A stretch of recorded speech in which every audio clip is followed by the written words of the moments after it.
After a long and bumpy road, our driver stopped far from the actual bus station and asked for extra money to take us into town.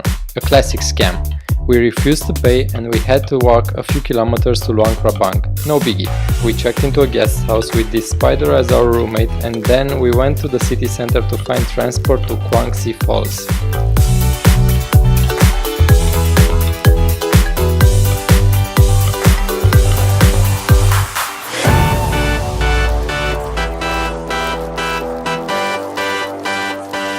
Finding a driver was easy, he was a real pro, but we managed to get to the falls in one piece.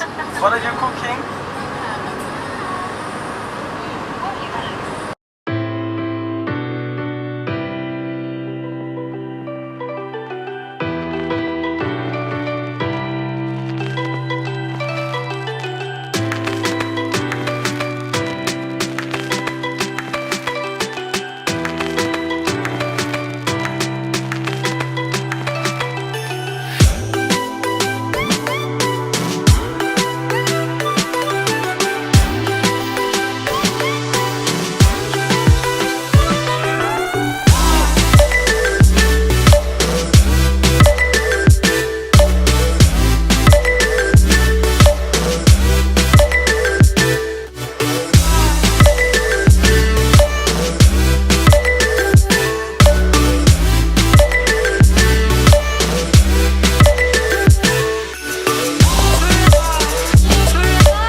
After all the problems, at least we saw a beautiful waterfall.